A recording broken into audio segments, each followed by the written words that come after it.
of Series 8. Recording in progress. Week for this series, but we will continue until the end of the year, so please do come back. We will give you the reminders as well. My name is Anna Furendran. I'm the Executive Manager of ICAN based in Cape Town. And on behalf of Africa CDC, African Union and ICAN, we want to welcome all of you. I just want to give a few housekeeping rules. If all of you could just keep your microphones muted and your videos off. Please use the chat just if you want to say hi, but if you have any questions, please post it in the Q&A box. We will only be able to answer on the Q&A box. We do have Arabic and Portuguese translation simultaneously. So we do ask the presenters to just keep the speed just to assist them with translation. We will also have a 5-minute break between before we move on to the panel discussion and Q&A. So if we can just give the interpreters time for just them to just catch the break and take a sip of water, we will take it from there. Just some other housekeeping rules. Ended at least 4 out of the 6 of these weeks, and you stayed on for at least 60 minutes. Susan, that is working in the back end of us, will be able to see, and she will issue a certificate of attendance. Also, if you do want to know about the presentations, most of them will be posted afterwards. It's also posted on the Africa CDC and ICAN website. It just takes a few days for us to upload everything and just get all the permission to be able to share. So it will go out to everybody that register to attend these courses, these webinars. So without any further ado, I want to introduce you to Ms. Chika Kunedu from Africa CDC that's going to give us an update on the epidemiology state of COVID in South Africa. And I'm just going to stop sharing, not in South Africa, in Africa. Sorry for that. And I'm going to stop sharing so she can start with her screen sharing. Thank you. Over to you, Chika. Thank you, Dr. Anna.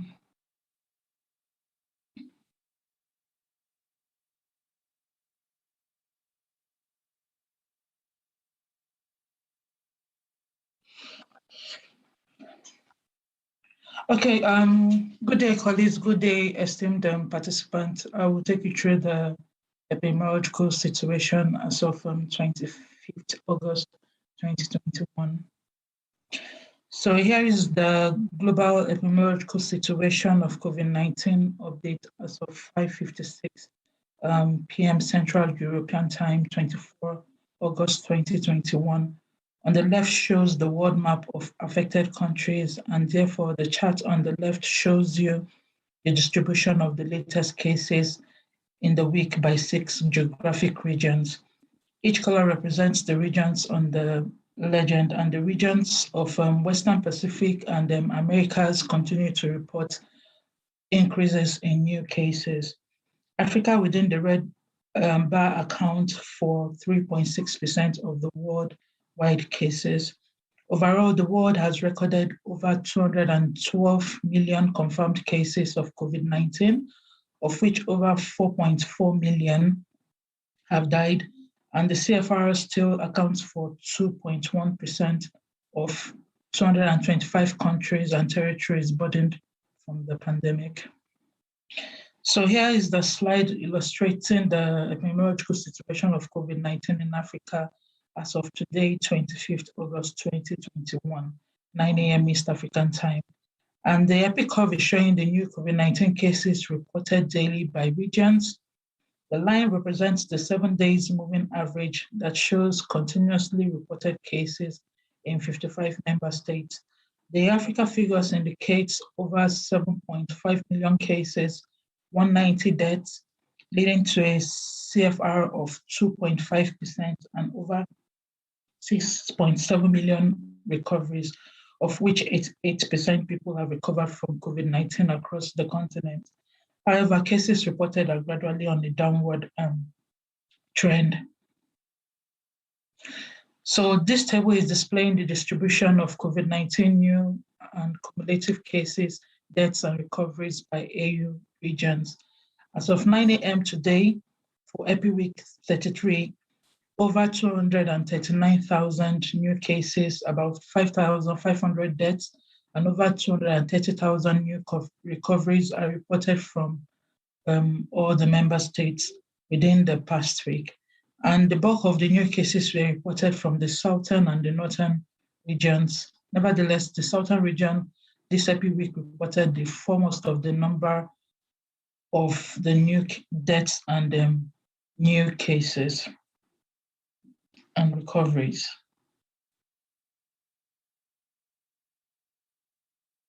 So this Epi Week, 7 countries accounted for 81% of the new COVID-19 cases reported: South Africa, Morocco, Tunisia, Libya, Botswana, Kenya, and Ethiopia. And then South Africa alone accounted for 47% of all the new cases reported on the continent. So moving on to the incidence per 1 million population per day by AU member states this week, we classified the incidence into 5 categories with new cut-off points to match that of the COVID-19 tiered public health and social measures framework for Africa. In the past epidemiological week, 19 countries reported less than to 5 new cases per day. 15 countries reported between 5 and less than 20 new cases per day. 11 countries reported between 20 and less than 80 new cases per day, while 8 countries are reporting equal to or more than 80 new cases per 1 million population per day. This week, we do not have information for 2 countries, which is Cameroon and Tanzania. So this slide is showing the COVID-19 case fatality rate by AU member states.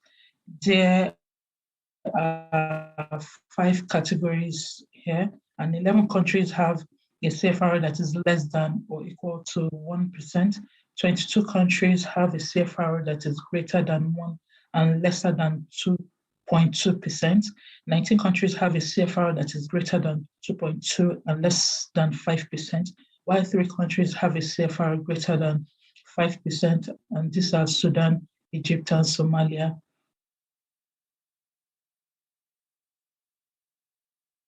So with regards to testing, this graph illustrates the cumulative testing conducted all together in AU member states by region. Over 65 million tests are conducted across the continent with 8.6 tests per reported cases. The general positivity rate remains 11.6%. And the brown and red bars represent new tests and new cases respectively. The black moving line is the percentage positive, currently on a downward movement for week 33 and the past 2 weeks. So observing the test positivity by AU member state for the past epidemiological week, this week we classified the test positivity also into 5 categories with a cutoff point. 12 countries have tested positivity less than 3%. 6 countries have test positivity between 3 to 5%. 12 countries have test positivity from 5 to 12%, and 14 countries have a test positivity equal or greater than 12%. But we do not have lab information from 11 countries this week. I think that is all from the epidemiological situation. Thank you for your attention, and over to you, Dr. Anne. Thank you very much, Chika. It was wonderful to see what you are presenting here for us, and it really makes us sit up and think about what is happening.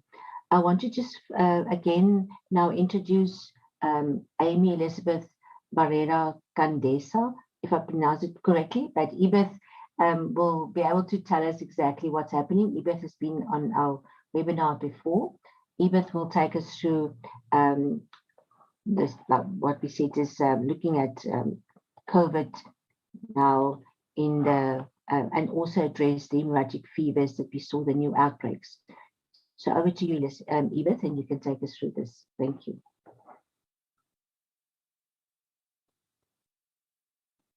Thank you, Anna. Good morning and good afternoon, everyone. Thank you so much. As Anna mentioned, my name is Elizabeth Barrera Concheda. It's a mouthful, but most of the people just call me Ebeth. Today, I'm going to talk with you. I'm going to put down my screen here.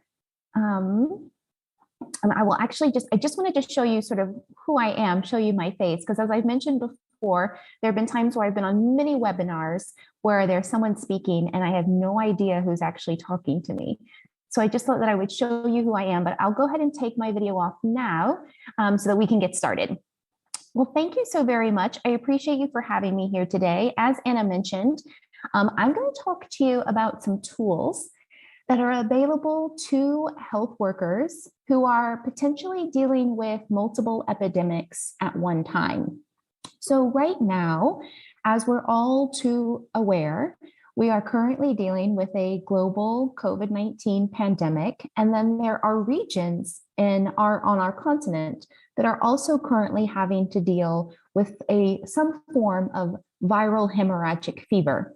And today I'm going to give you some guidance and some of the updated recommendations related to working in both of these kinds of contexts at one time.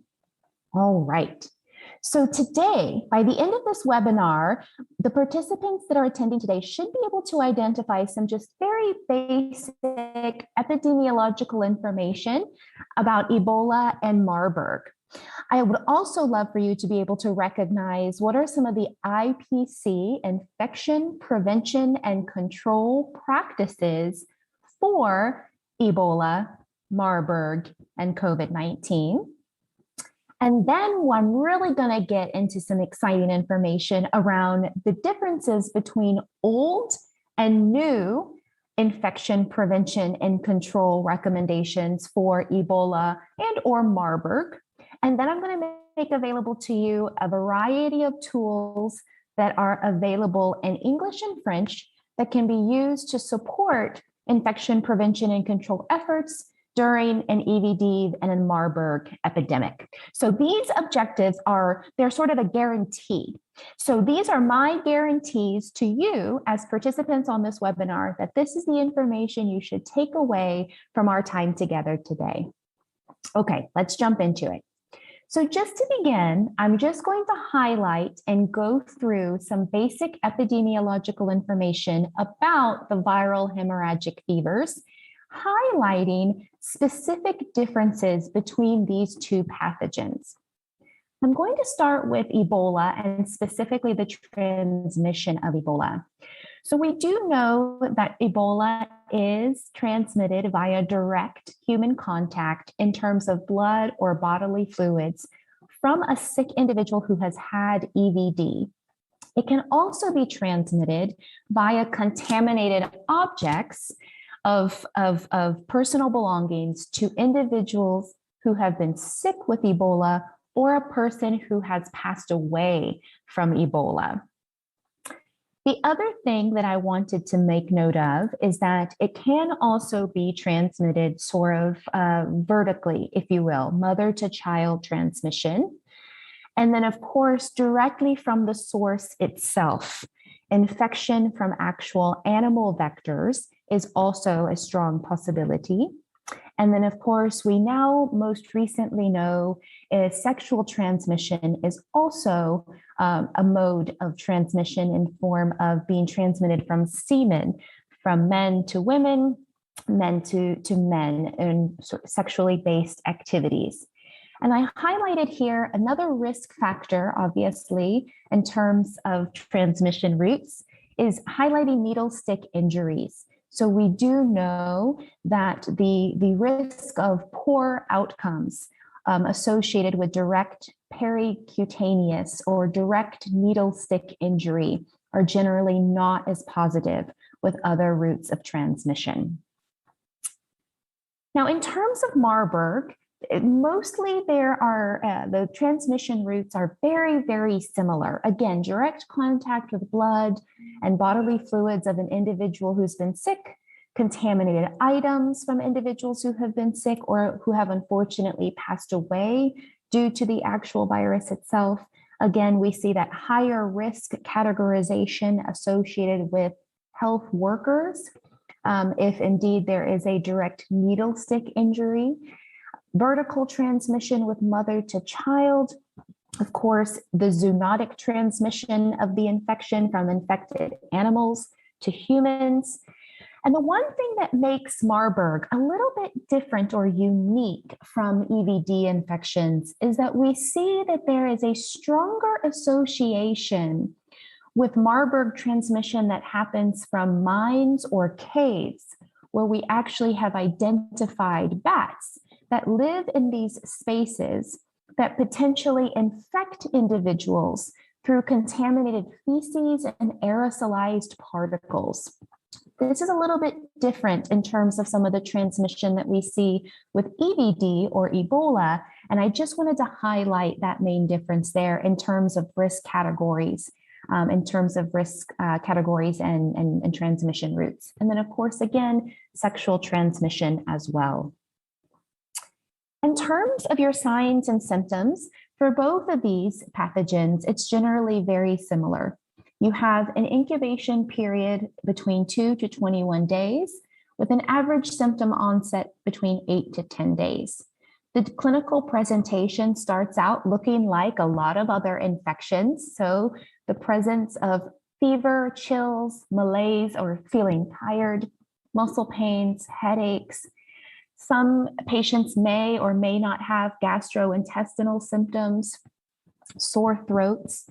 And then some patients may develop a rash. Now, one of the things I wanted to highlight here is that this is also a clinical difference between these two diseases. Typically with Marburg, we actually see the presentation of the rash earlier on in the course of the disease.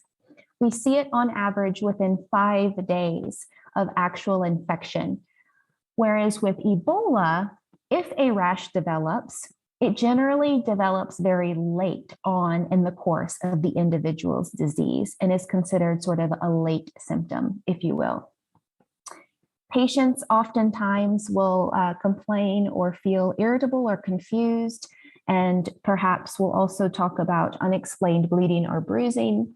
We do often see in a late stage symptom as well.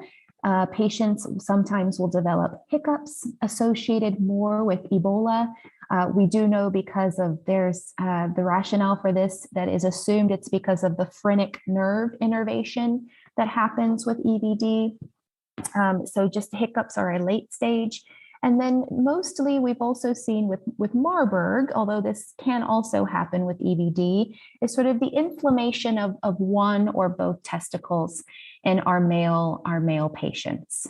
I just wanted to highlight a couple of those signs and symptoms and also just emphasize that, again, each patient will be unique and the clinical presentation for each patient will be unique.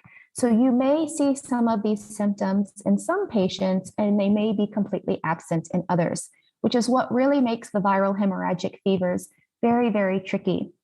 For example, when I was in Sierra Leone working the Ebola epidemic in 2014, only about 50% of the patients that I attended to actually had a fever. So it does make it quite difficult from a case definition perspective to be able to identify these diseases, but obviously the constellation of signs and symptoms are very similar between the two of them. In terms of diagnostics, for both of these particular pathogens, the actual diagnostics are the same. You can do them with sort of antibody enzyme-linked immunoassays.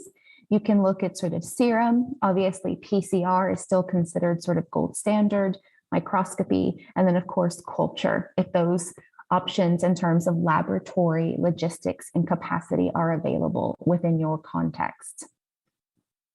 And then in terms of treatment, unfortunately, at this time for both of these pathogens, the reality is that rehydration, either orally or intravenously, is generally sort of the supportive care that we primarily are able to offer individuals who are infected with either one of these pathogens. There have been novel technologies and novel therapies in the form of what we call monoclonal antibodies, which are very specifically designed therapies for EVD in Marburg. Research is still very much pending on those two therapy options for these two pathogens. There are currently two monoclonal antibody therapies that are being under investigation. And then in terms of vaccines, we do have sort of a first generation, very well-tested EVD vaccine that we are currently rolling out to frontline healthcare workers at the onset of EVD epidemics. I know that health workers in Côte d'Ivoire were already starting to be vaccinated, given the most recent cases that are occurring there.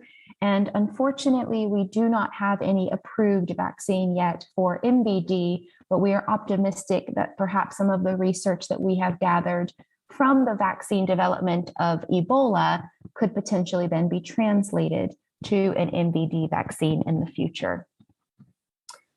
So the other part of this that I had mentioned to you was to say, I'm going to talk a little bit today about some new tools that you can use and apply within your context to be able to help you identify, have the latest information on not only the viral hemorrhagics, but also COVID-19. So research from previous Ebola epidemics has really led us to some updated infection prevention and control practices that can keep you, the healthcare workers, and the patients that you attend to in healthcare settings safe. Unfortunately, there actually is very limited information on Marburg. However, given that it is so similar to Ebola, the tools that are presented today may be slightly adapted for use in your context and be used alongside in the event that you are dealing with an MBD outbreak. And then last but not least, I'm going to introduce some tools in terms of the COVID-19 pandemic, because this particular pandemic has complicated many of the traditional infection prevention and control efforts that we would use to address outbreaks in our region, making it even more challenging because now some regions are experiencing dual epidemics, trying to provide you with some latest guidance and updated recommendations for COVID-19 as well. So, without further ado, I'm going to introduce these tools to you. I'm going to show them to you very briefly and then highlight some of the most updated and relevant content. At the end of this webinar, all of these tools will be made available to you. All of the tools that you will see here today are available in both English and in French. And of course, if you have any questions on any of these materials, please feel free to reach out to us. So I'm going to stop sharing this particular PowerPoint presentation for a moment because I want to bring up the individual tools and allow you an opportunity to see them.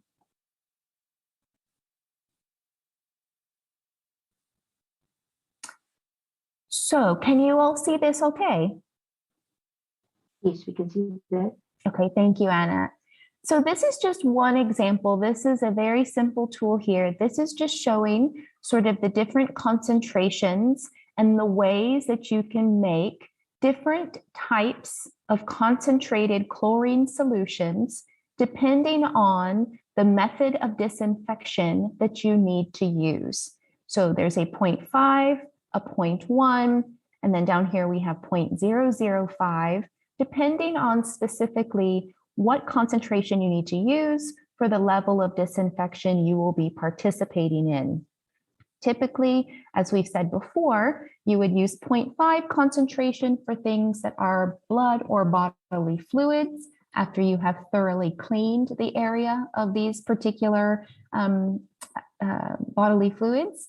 And then of course, 0.005 for more sort of hygiene related purposes in the event that you do not have alcohol-based hand rub, and 0.1 is really more for general disinfection of horizontal surfaces and equipment, if you will.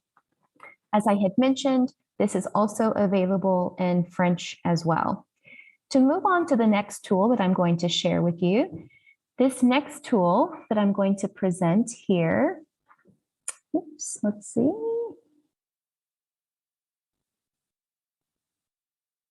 This next tool that you can see here, oops, my apologies, but I can walk you through it. It's a simple tool very quickly to show you what are the infection prevention and control practices for Ebola or a viral hemorrhagic fever and COVID-19? These tools specifically outline the differences between these two pathogens and specifically epidemiological and infection prevention and control precautions and techniques that we would want to use based on the type of pathogen that they are. I'm going to stop sharing this and pull up the other tools as well for you.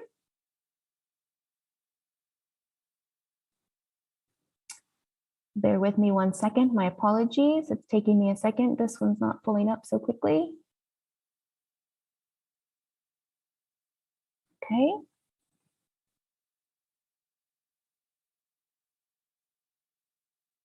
Now, this tool here is actually a viral hemorrhagic. It says EVD. This is highly adaptable to MVD and COVID-19. While we're aware that some of our colleagues that are working in contexts right now that are facing multiple epidemics, so you may be dealing with COVID as well as a viral hemorrhagic fever, this particular screening tool actually provides you an algorithm that you can use to rapidly distinguish between a viral hemorrhagic potential suspect and patient that to a COVID-19 suspect. There are 4 sections to this tool. The first, where you would collect information on the individual coming into the healthcare facility. The second section, or the primary screening section, assesses very quickly to be able to see and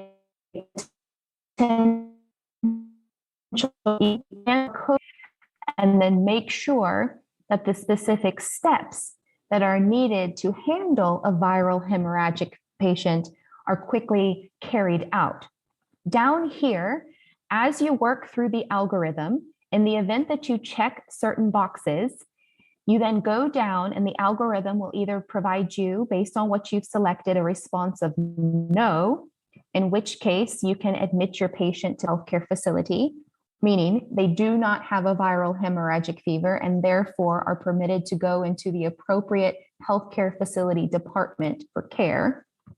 Or perhaps they meet the criteria that were described, and then here is a specific and succinct list of steps that should be carried out rapidly in order to make sure that the infection prevention and control mechanisms are carried out to ensure the safety of this individual, the healthcare workers attending for them, and of course, patients in the facility.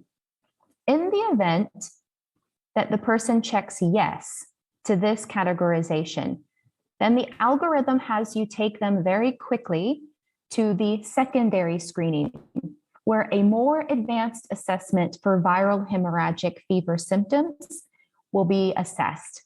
During this assessment phase, again, depending on what the categorization is based on signs and symptoms for the patient, if the patient does not meet the aforementioned criteria, then you would simply move on to the next section and really assess the patient for COVID-19.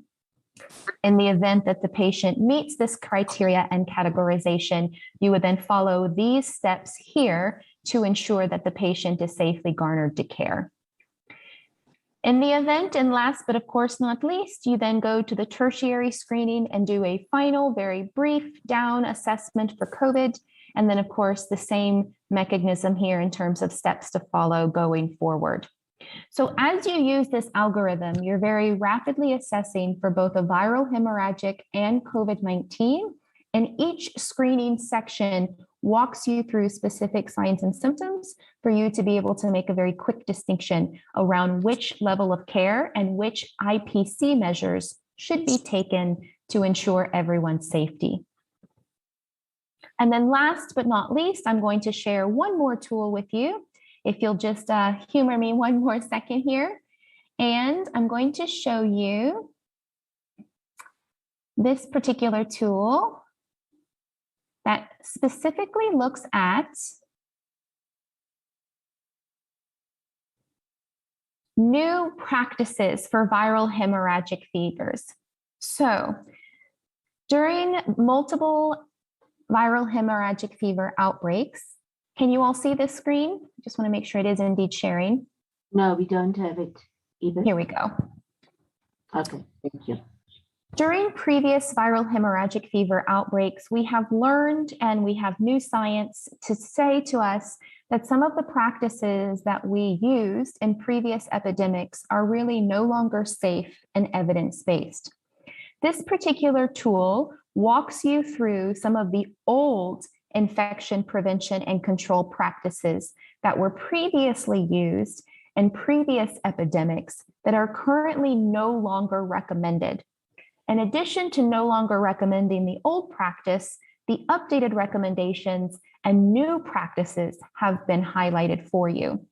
So for example, during previous viral hemorrhagic epidemics, most of the time we would spray chlorine to disinfect PPE or personalized protective equipment of healthcare workers who were coming out of an Ebola treatment center or healthcare facility before they doffed or took off the personal protective equipment. We now know, based on increased science and data, that this is actually a very harmful process. We no longer recommend that health workers be sprayed on their PPE as they are coming out of a healthcare facility to take their PPE off. We now recommend that any organic material that is on the PPE of the actual healthcare worker be removed with a towel and cleaned using soap or detergent and water, and then using a disinfection agent via wiping process, not via spraying. Similarly, it was strongly recommended that respirators be used in terms of the viral hemorrhagic fevers. And now, in terms of additional information, there is a strong recommendation that a surgical or medical mask is appropriate based on the context and the clinical procedures being performed with that particular patient. And I can talk more about any of these recommendations that you would like. I'm simply trying to highlight them for you now. And during the Q&A, I'm happy to clarify any questions. Again, in terms of chlorine and hand hygiene, it was a very commonly used practice to use 0.05% chlorine on bare hands or gloves during previous viral hemorrhagic fever outbreaks. We no longer recommend that and actually recommend that be used as a last option in the event that other mechanisms for hand hygiene are not available. Preferably, if your hands are not soiled, we would recommend that you use an alcohol-based hand rub. In the event that hand rub is not available, using soap and water, if indeed that is an option that is available. And then saying only use the 0.05 option, in the event that other mechanisms are not available. Also, we have two last final practices here. Burning of pretty much the majority of patient materials was a common practice during previous viral hemorrhagic outbreaks in terms of destroying and burning patient clothing, garments, personal items before they could be discharged back into the community. We now know that there are various items like linens, patient items, and things of this nature that do not have to be burned. They can simply be laundered appropriately as per recommendations and returned to the patient upon discharge. Last but not least, just wanting to highlight that masks and goggles should not go over the hood when you are wearing your personal protective equipment. New recommendations state that masks and goggles should go under your hood. And then last but not least, taping of gloves to your gown or overall was a common practice in the past. This is no longer the current recommendation, as it has led to a lot of unnecessary exposure of skin of the healthcare worker during caring for viral hemorrhagic patients. in treatment units or elsewhere.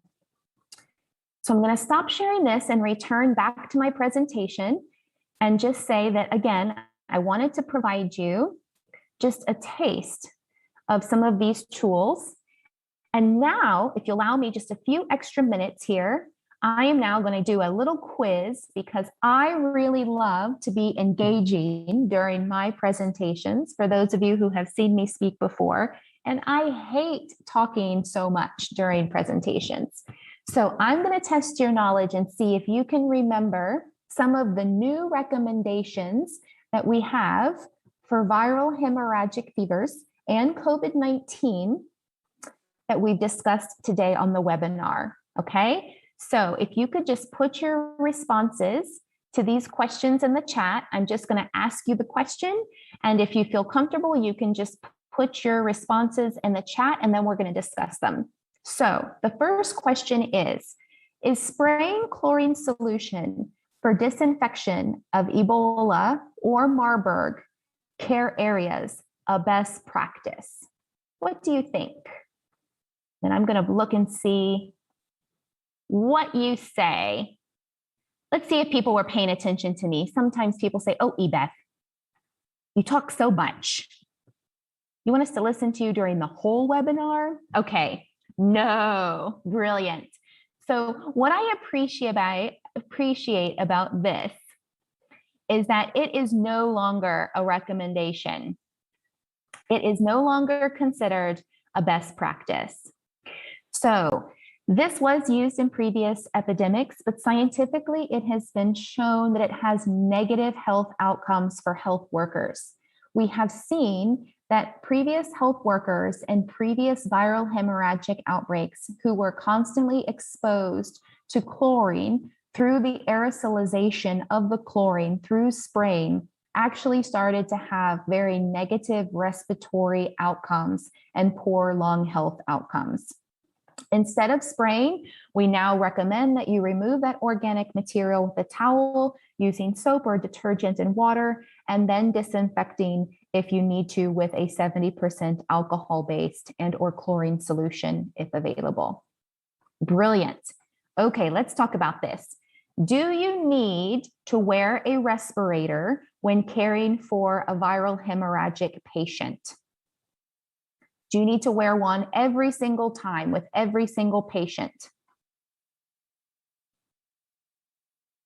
Oh, you were listening. You guys are making me so happy. You're making my heart soar. You are correct. The most current recommendations is that for every single patient, you do not have to wear a respirator. You can be okay with a medical surgical mask because we want to emphasize again the mode of transmission of EVD. Again, viral hemorrhagic fevers are generally mostly spread via contact. So you would only necessarily need a respirator if you were going to be engaging in a medical procedure with a viral hemorrhagic patient that would cause the potential aerosolization of virus to be put into the air. In that case, you would need to wear a respirator, but not with general patient or clinical care. All right, let's keep going. So I just said this actually. So a respirator is not needed unless you're going to do an aerosolized generating procedure is being performed. And I will highly emphasize to you that those procedures should be minimized for viral hemorrhagic fever patients and only performed in safe environments where they can be performed very, very carefully and under recommended guidelines. Do we need to wear a respirator when caring for COVID-19 patients? No, I see yes. I see yes, I see no. Oh, I figured this one was going to be a bit more sneaky and challenging. So again, let's go back to our primary mode of transmission. COVID is primarily transmitted through droplets or contact. It is now only seen as minimally airborne under certain situations. We have new evidence that shows that it can be aerosolized and it can stay in the air for a finite amount of time. But we would typically recommend that even for COVID, a respirator is only needed if you, again, are going to be performing an aerosolized generating procedure for a specific patient. So, for example, an aerosolized generating procedure, examples of those are like intubation, bronchoscopies, anything that could potentially force the actual particles of COVID-19 into the air, okay? But for routine patient care with patients with COVID, a surgical mask is more than sufficient. When wearing personal protective equipment for a viral hemorrhagic fever, do goggles go over the hood? What do you think? Do they go over the hood? Absolutely right. The answer indeed is no. Having the straps of the goggles and the masks under the hood ensures that they are in the correct placement and that each of the items that are under them, including the hood, protects them from falling off or injuring healthcare workers. I cannot tell you how many times I experienced and I saw healthcare workers during EVD and in West Africa, where they would have their goggles or their masks over the hood, and when they went to go take them off, something broke and their PPE was torn or compromised, which put them at direct potential for contamination.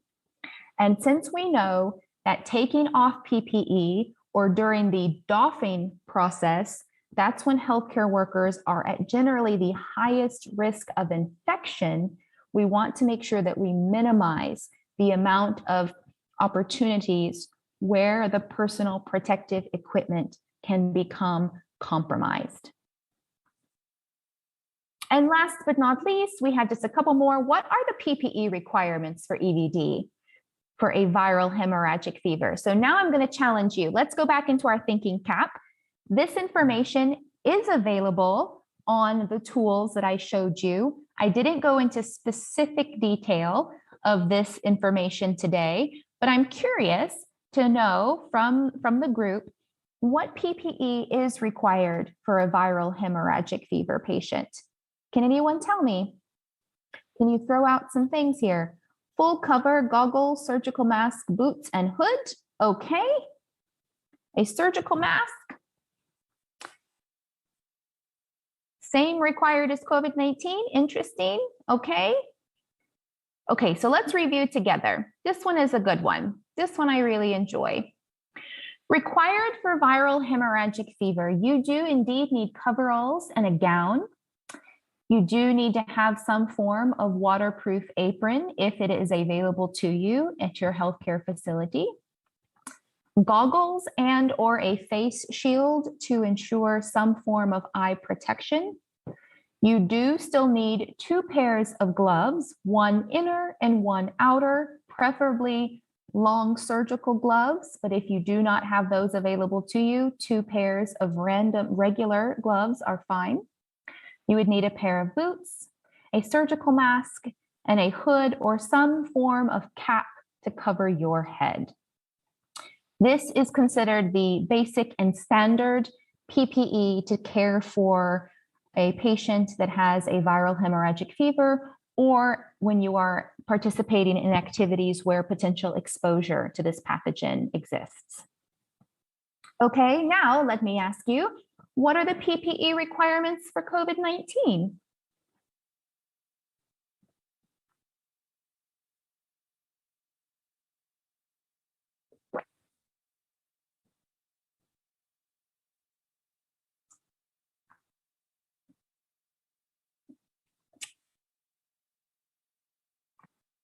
Same as EVD, okay? So we're hearing same as EVD. We're hearing light PPE. I'm seeing gowns, goggles, okay, all kinds of things. So a couple things I wanted to hit on here. it's not the same as for EBD. So one of the things I wanted to emphasize for those of you who are working in contexts right now where you are currently challenged with the COVID-19 pandemic and a viral hemorrhagic fever, the PPE requirements are different.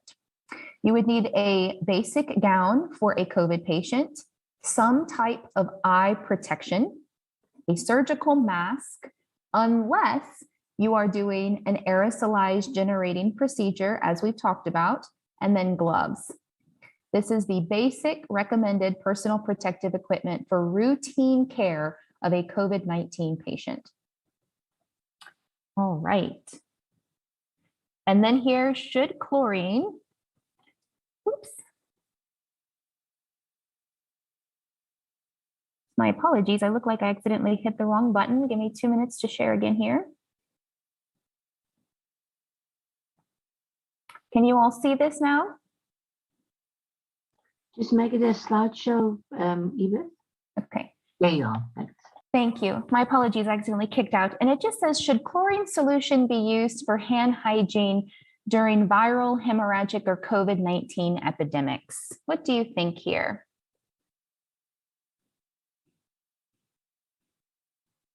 Yes, chlorine 0.5. Yes, no, no. Okay, so as we've stated, there are general recommendations that we would suggest before you use chlorine. So if your hands are visually soiled, we would want you to use soap and water to remove that organic material, and then use a disinfectant like alcohol-based rub. If your hands are not visibly soiled, we would recommend that you use the alcohol-based hand rub initially.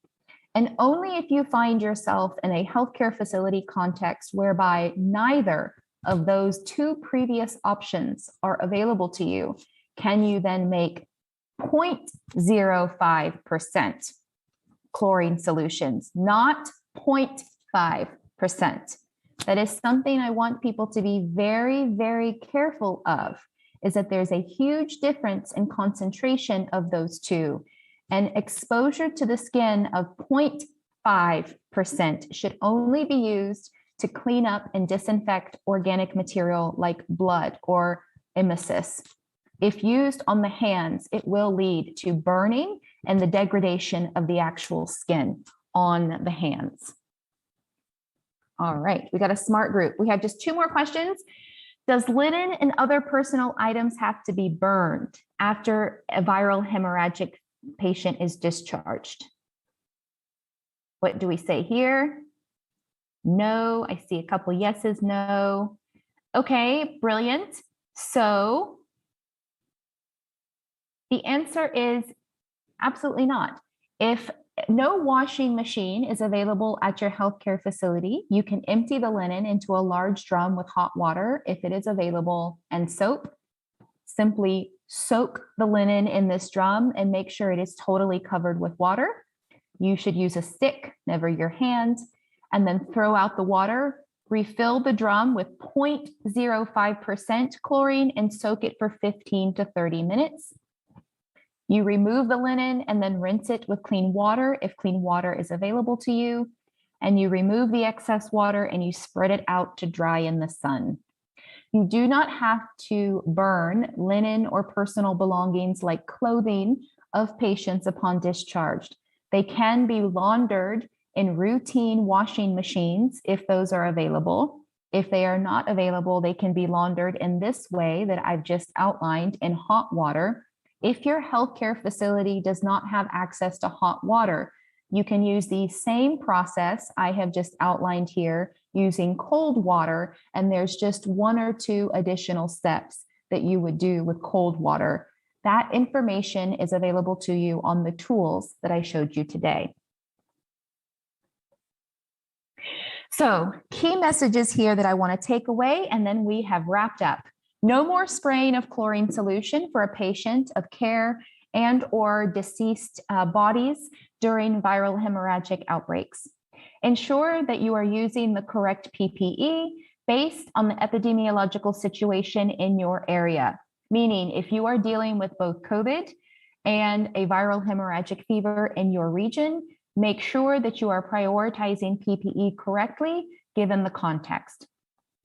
Do not use chlorine for hand hygiene unless it's an absolute emergency and you have no other way of engaging in hand hygiene at your healthcare facility. And respirators are not required for a viral hemorrhagic fever or COVID-19 patient unless you are performing a specialized aerosolized generating procedure that is being performed on these patients. Here are the links to all of the materials and tools that I have discussed today. Feel free to use these and adapt these materials as you need for your contexts. And thank you so much for your time this afternoon. I appreciate it, and I'm happy to answer any questions you may have. I will now send it over to Anna. Thank you very much, Ebeth. We're just going to take a 5-minute break for the interpreters to just give their voices a rest, and then we will come back to the questions and answers. So please, if you have any other questions, please post them in the Q&A box. I see a lot of people raise hands. We unfortunately can't handle that, but just place your question in the Q&A box, and as soon as we're back 5 to 1 or 5 to 2, we will be addressing all the questions. Thank you very much.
Just for everybody, we just give the interpreters a few minutes to just catch their breath, and then we'll be back with question and answers. Thank you.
Thank you, everybody. We are back.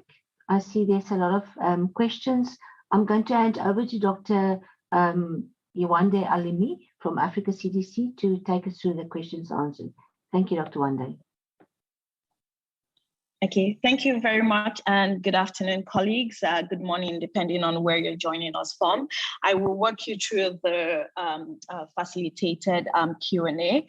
Today on my panel, I have experts from ICAN, from WHO Afro, from DRASA, as well as Uganda, and Resolve to Save Lives. Keep your questions coming. We would do our best to ensure that we take all the questions. So we have a few questions. Yvette, I will start with the other panelists, just so you can catch your breath. So Prof and Deborah, if you are on the call, I think one of the first questions is around what chlorine concentration is advised for disinfecting floors at isolation units. So Prof, if you'd like to take that as a start.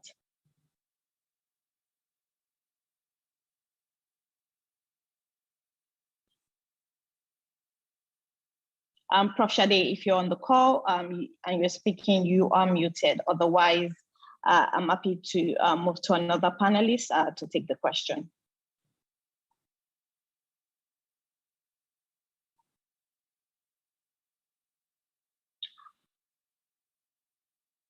All right, so I'll just, Yvette, I hope you have caught your breath because looks like you'll be answering a number of questions. If you can just refresh the knowledge of the participants on the concentration advised for disinfecting floors in isolation units. Yes, of course, my pleasure. So when you're in an isolation unit, you want to use 0.5% chlorine solution for organic bodily fluids. So any organic material that can include blood, it can include feces, emesis, it can also include organs, anything that is an organic bodily fluid. You want to first clean off the organic material out of the area, and then you want to use 0.5% chlorine to disinfect whatever it is that has been contaminated with that bodily fluid. The importance here that I want to emphasize is that you must clean before you disinfect. What do I mean by clean before disinfect? Ebeth, isn't it the same thing? Let's say you have some vomit on the floor and you need to clean it. You would want to use 0.5%. But you want to very carefully remove as much of that organic material with a towel as you can first. Because if you just immediately put the chlorine on that organic material, the organic material will absorb the chlorine and deactivate it. And then it won't actually work and disinfect like it should. So you get rid of and clean the organic material, and then you use 0.5 to disinfect. You would use 0.1% concentration for general disinfection of horizontal surfaces, floors, reusable equipment, those sorts of things. And then last but not least, you would use 0.05% chlorine concentration for hand hygiene, but only in emergency situations if no other options for hand hygiene are available. Thank you. Over. Thanks, Yvette. While you're on, just hold on a second. There is a follow-up question to that. Is moving away slightly from the viral hemorrhagic fevers, is looking at how many countries are currently sort of in their third wave, some countries in the fourth wave, and we are starting to see moving back to home-based care and isolation. So talking about disinfection for homes and places where patients are isolating or receiving home care-based treatments. Can you talk a bit about the disinfectants recommended for this? Over to you. Yes. So ideally, it's the same set of principles. So if you have a sick loved one, you would want to do the same level of disinfection if you can get access to it. Now, if you don't have access to chlorine and things of that nature, remember 70% alcohol, 70% ethanol, hydrogen peroxide. These are other cleaning agents that we can use to just general disinfection of our surfaces and our home areas, right? So with patients that are having COVID, and I'm assuming that this is more COVID question than a viral hemorrhagic question. With COVID, with patients that are being taken care of at home, or with patients that are isolating at home, you want to make sure that you try to maintain as much physical distance as you possibly can between loved ones in the household, which I know is difficult to do at times. You want to make sure that while that individual is isolating and or sick, that there's a dedicated set of utensils that that person uses. You want to make sure that you are routinely cleaning surfaces with either alcohol-based products or chlorine-based products. Generic cleaning products that you can buy generally in the supermarkets of like 0.70% are sufficient. So I don't want to give the impression that if you're at home, you have to make up these huge batches of chlorine, but just to make sure that you can recognize that you have options available to you in terms of general disinfection. So those are a few things. You would also want to make sure that while your loved one is at home, they are wearing a mask. We call this source control. So while they're isolating at home, that they're wearing a mask, dedicated utensils, try to maintain their distance as much as possible. And if they are in a room by themselves, or if they're not in a room by themselves, making sure that you're keeping as many windows and doors open as you can to ensure sufficient ventilation. Thank you. Thank you for that. So coming back to the questions around spraying, Prof, if you're happy to take this, a lot of people have asked, I see about 2 questions around why we should be spraying. Their concerns around countries currently in their 3rd wave think that spraying public places is what is the way forward to prevent COVID-19 infection. So Prof. Shade, if you want to speak a bit about the spraying, I know that our webinars in the past have addressed it, but if you'd like to just respond to those comments around spraying. Thank you, Wande. And I'm sorry I missed the other question. I had to quickly attend to something. There is no logical or scientific basis for spraying in the environment. If we think back, that disinfectants are inactivated by organic matter, and that you must clean before you spray. So if someone is just spraying chlorine on the sand, on the walls, everywhere, clearly it's not going to be effective. So it's not useful. The second thing is to think in terms of the transmission route of this organism. The people moving around are carrying the organism. I know you're thinking contact on the surfaces, but the major danger is coming from people who are exhaling the COVID, and they're moving around. So when you're spraying the walls and spraying the floor, who's rolling on the floor? Who's rolling on, in the environment? So oftentimes these spraying things are more about appearing to do something. The third one is that how comprehensive is the spraying? If you think about it, it's not as if the surfaces are soaked in the spray. It's just sort of bandied around. If you go to some airports, they say they're spraying your luggage, which is actually not a useful practice at all. But they just throw they just do a little zip zip.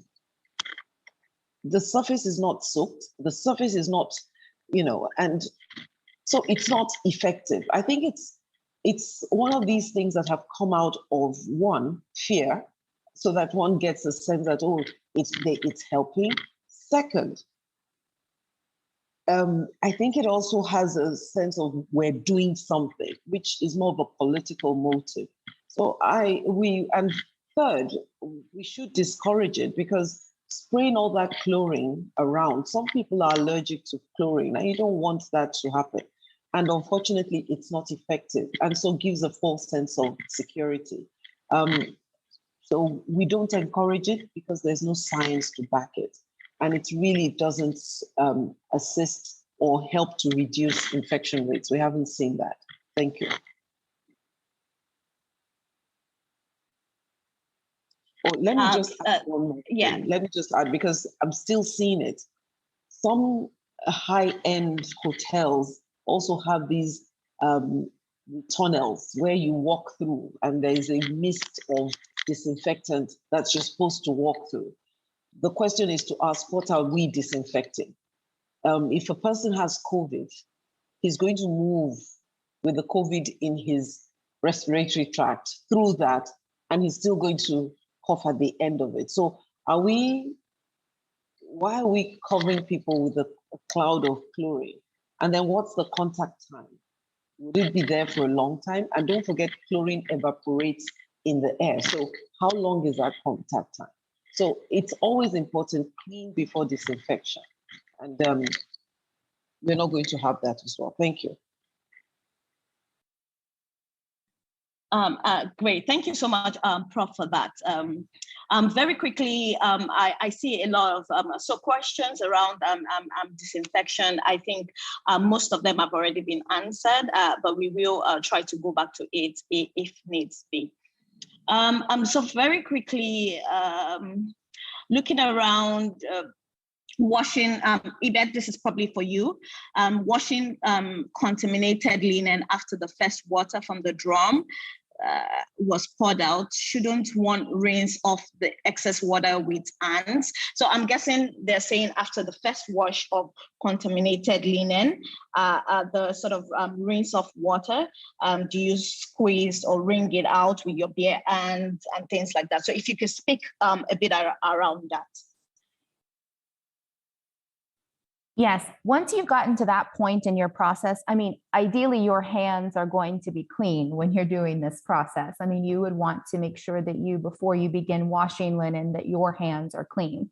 So once you get down to that final step, before you rinse the water out and you're putting the linen, or you're rinsing the linen with now a clean water, it's totally fine to then just wring the linen with your bare hands at this point, because it's been, once you've gotten to that step in the process, that linen is disinfected, and your hands should be technically, in theory, clean this entire time, right? So after you get to that wringing process and putting it out to dry in the sun, everything should be decontaminated.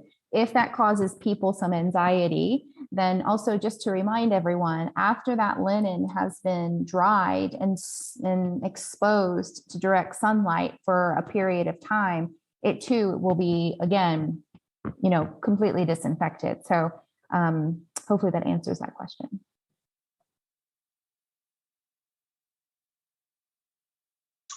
Thank you very much. Ninola Williams, if you're on the call and if you're available to take this question.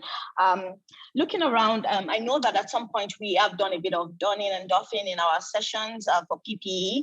So this question just says that how does a healthcare worker handle himself or herself immediately after removing PPE? Is there need for any further disinfection? So if you're happy to answer that, Ninola Williams.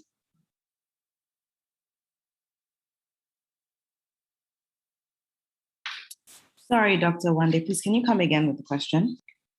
So it's just some sort of guidance around PPE removal with healthcare workers. How do they handle themselves after taking it off in terms of any further cleaning, disinfection required by them?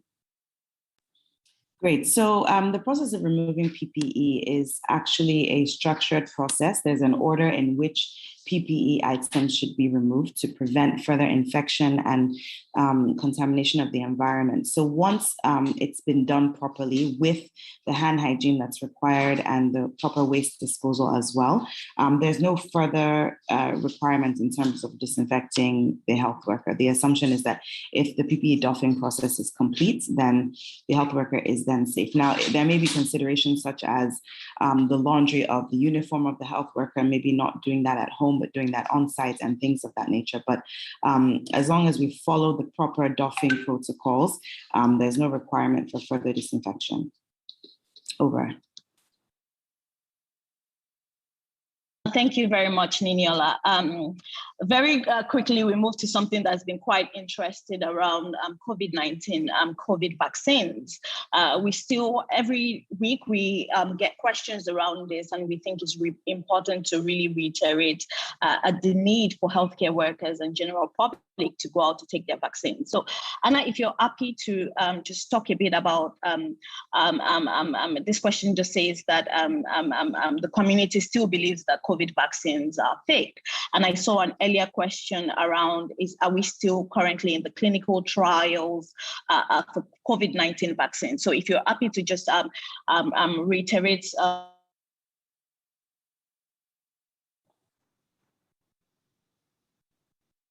Thank you, Dr. Yawanda. I'm actually missing you, David. I think you want community to go out to take their vaccines.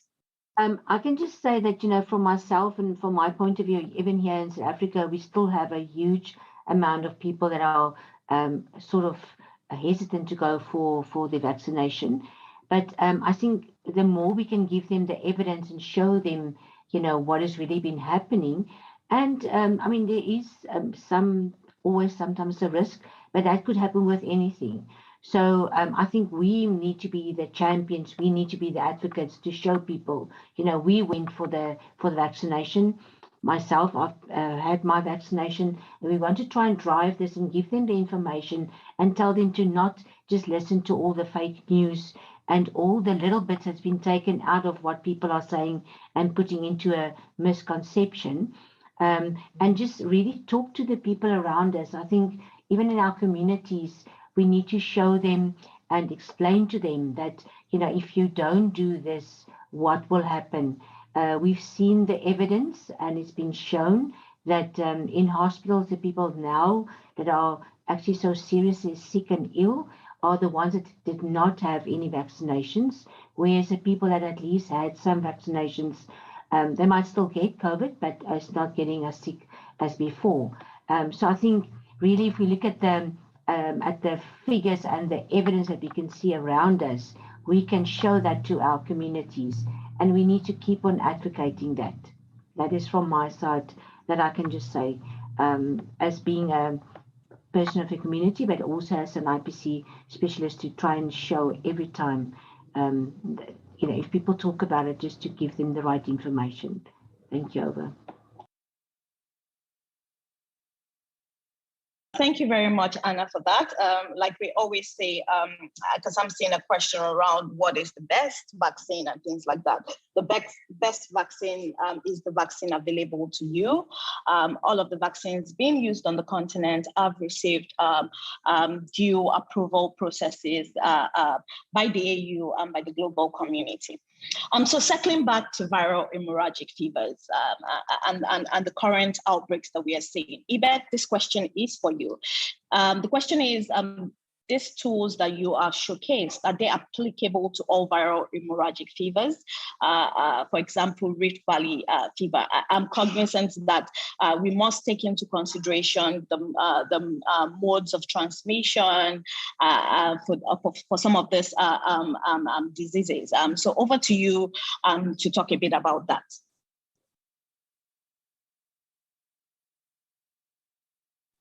You're muted. Muted, thanks, sorry.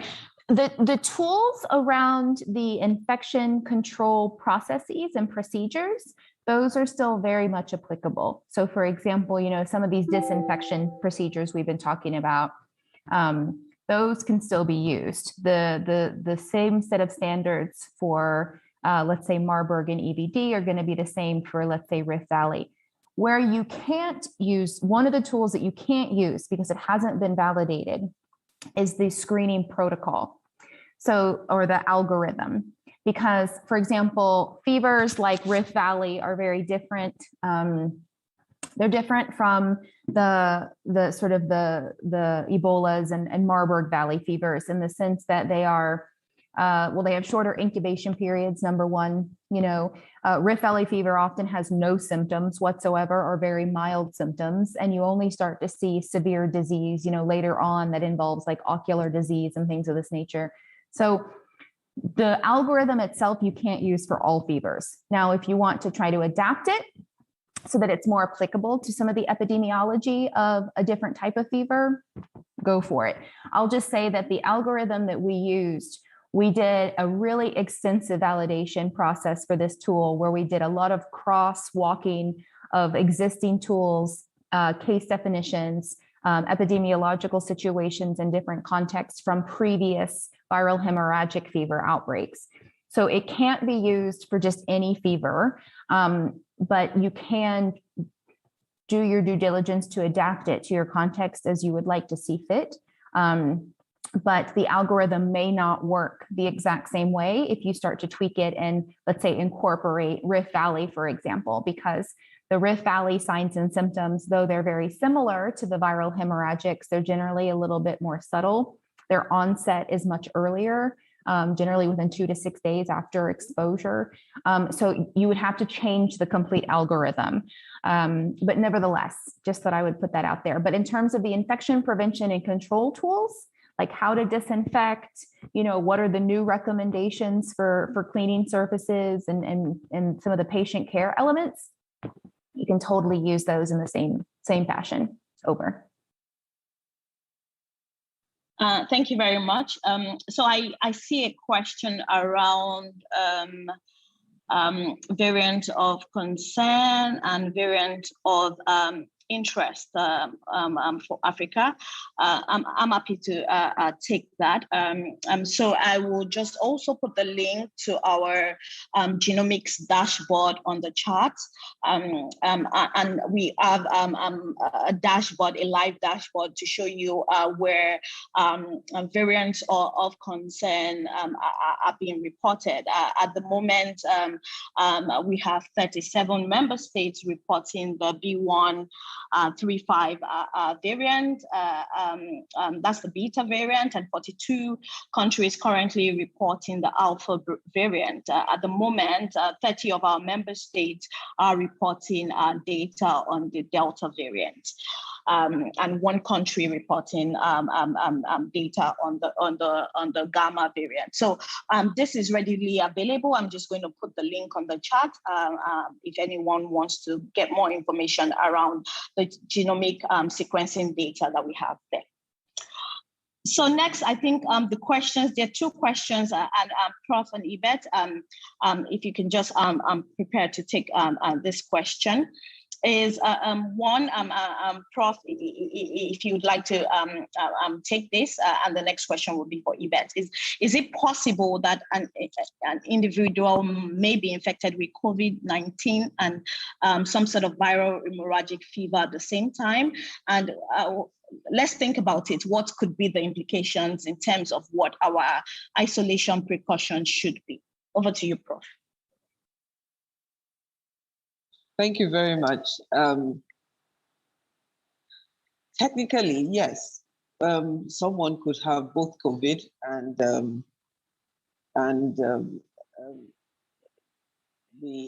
EVD, viral hemorrhagic fever. It will be a disaster, but yes. And I think it speaks to the fact that infection prevention and control, from the healthcare worker point of view, is that if you're doing IPC properly, the whole idea of IPC is to prevent your coming in contact with any type of body fluid or organism. So if it's being done properly, you probably should be fine. However, that patient, if he's been isolated in a cohort and one has not identified that there is COVID or Ebola, then becomes a source of infection to other patients. And so, I mean, I don't have it in front of me. My thought would be if you are in a place with high community transmission of COVID, for example, and Ebola, every patient that comes in should also get a swab for COVID so that you at least know where patients are. So while they're still in the case of suspect, we should do the test for the two. That's the only way you can do it scientifically, where you have the two diseases predominant. And in the early stages, when you might not know whether a person has EVD disease, or if it's a case of EVD, or if a person presents with EVD and just appears to have some respiratory tract. It's a difficult question, so don't let me do too much speculation. But what I would say is that where you're having high community transmission of both, and you have a patient, it might be part of what we have to think about in the screening algorithms, and it will be something I'll be scared about. The tool that RSTL have brought forward may help with some, but might not help with every case. Depends on when you catch them. Thank you.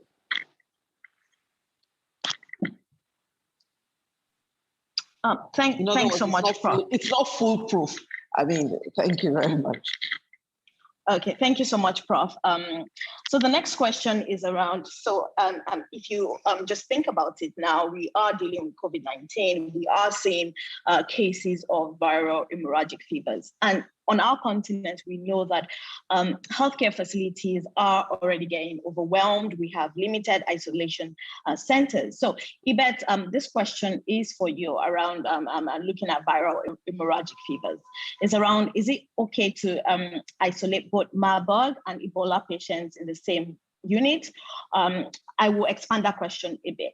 Is it okay to, I guess the person wants to know, should you be dealing with two concurrent outbreaks of viral hemorrhagic fevers with limited space settings?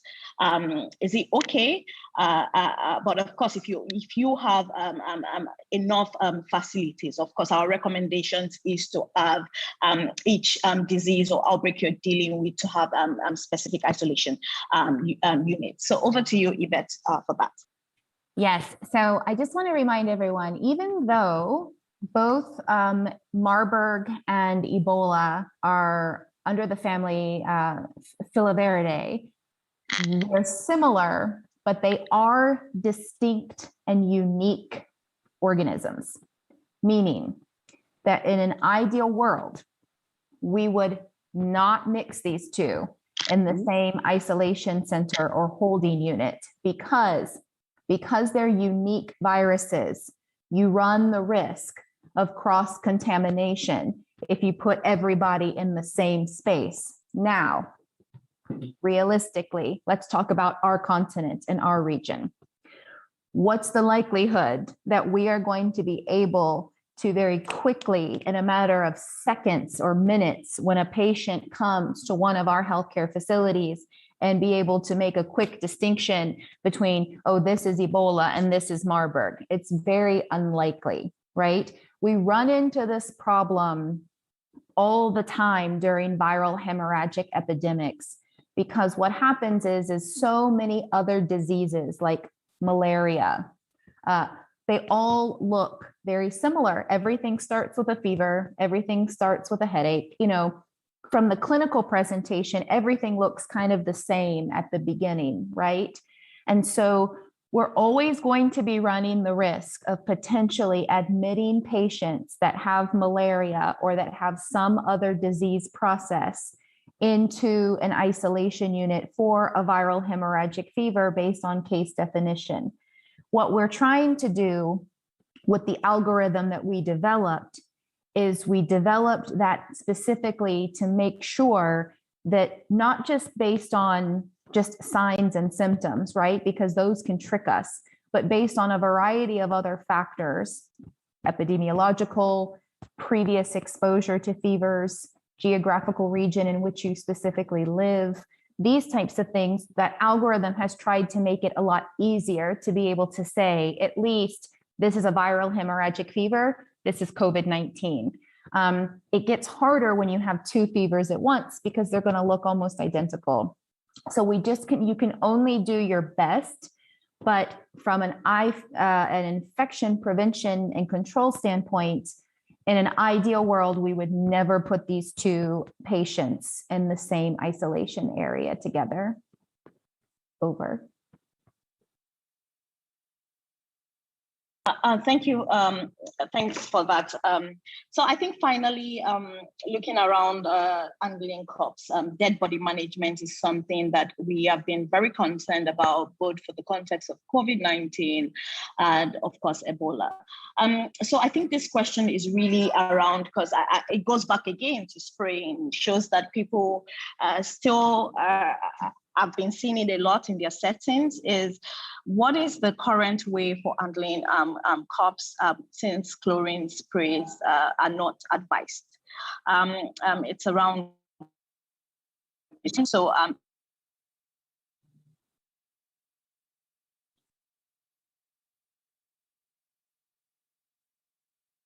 Iba, did you hear me?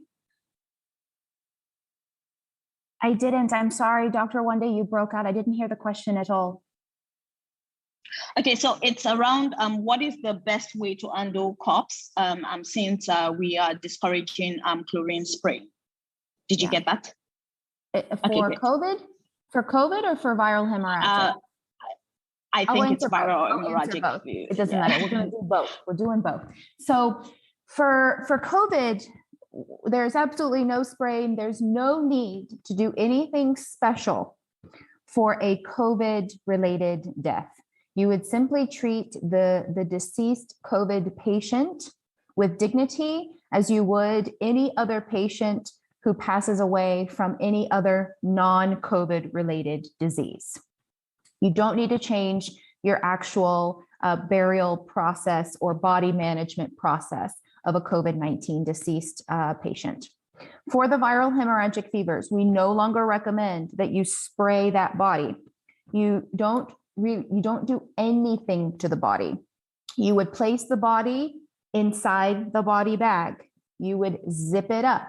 The dead burial management team, after they have zipped it up and they have sealed it and they have placed it in the location where it will be either temporarily until moved to a different location or final location, only after do you take a towel with chlorine and then you wipe the bag off.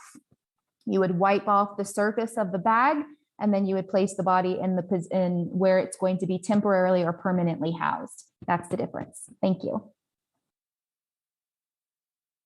Thanks very much. Quite a number of questions. A lot of them have been answered. I know that our Afro colleague was going to talk a bit about the Ebola vaccination in Côte d'Ivoire, but she unfortunately had to join another meeting. So I'm sure that in the community of practice, she might be able to put our responses there.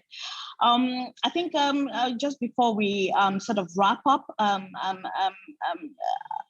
this question is around, should goggles be removed after the gown or in N95 removal room? Because I feel there are aerosols created where the gown and the other PPE is removed. So I think this question is really in line with your presentation, Yvette. Hi, let me make sure I understand the question. So the question is should the goggles be moved before the gown? Yes, they have to. So when you, as was mentioned by Dr. Williams, you put on the PPE a specific way and then you take it off a specific way.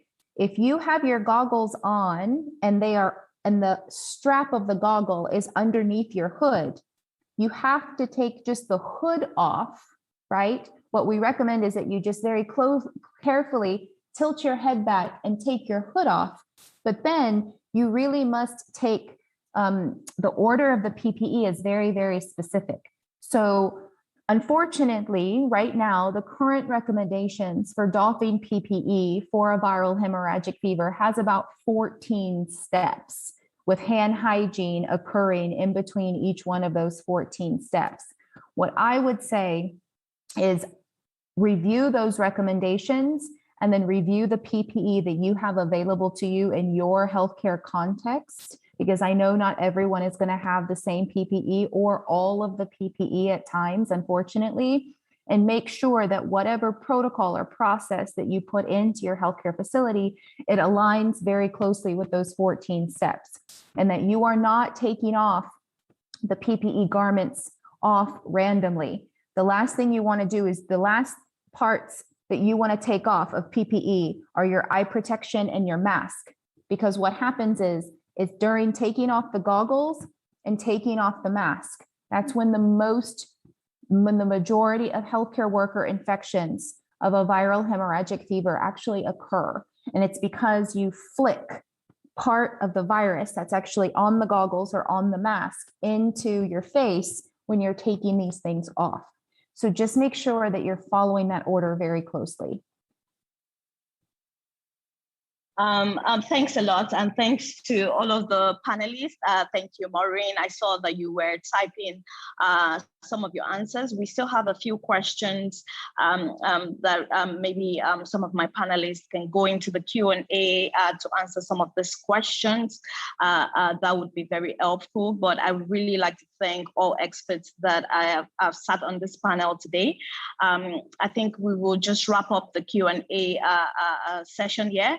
A few sort of take-home points would be that, as we always say, you need to go out to get your COVID-19 vaccine, as this is the way we can keep our continent and our families and loved ones safe.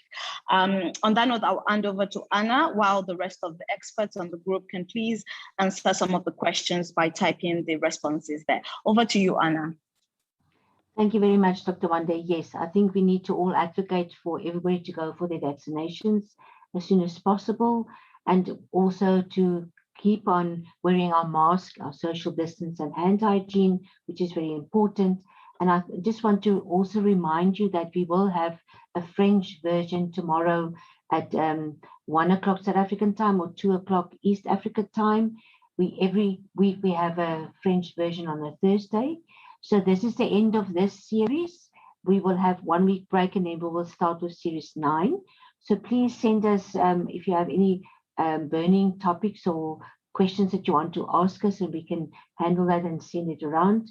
Also join our community of practice on Telegram. There's a lot of WhatsApp groups as well. And then just you can reach out to Africa CDC or ICAN, and we can see how we can help you. Thank you very much for our panelists. Thank you for your time. Thank you for your contribution. And thank you very much for Africa CDC to allowing us to put this on. Thank you for Resolve to Save Lives to bring the tools to the forefront. And to anybody that really are part of this going forward, we need to be taking this message every time, everywhere where we come, to explain to people to understand that IPC is not just with an outbreak, but all the time, every time, standard precautions, and then just add on, and understanding the different outbreaks and making sure that we see the patient that's holistic and looking at all the different angles and asking the right questions. Have a good afternoon, and thank you, everybody. Goodbye.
Thank you so much, everyone. I appreciate it. I just wanted to say, I'm sorry, I'm actually late for another meeting, but if there are any additional questions that need to be answered, if you want to send them to me, I'm happy to take a stab at them a little bit later. But thank you, everyone.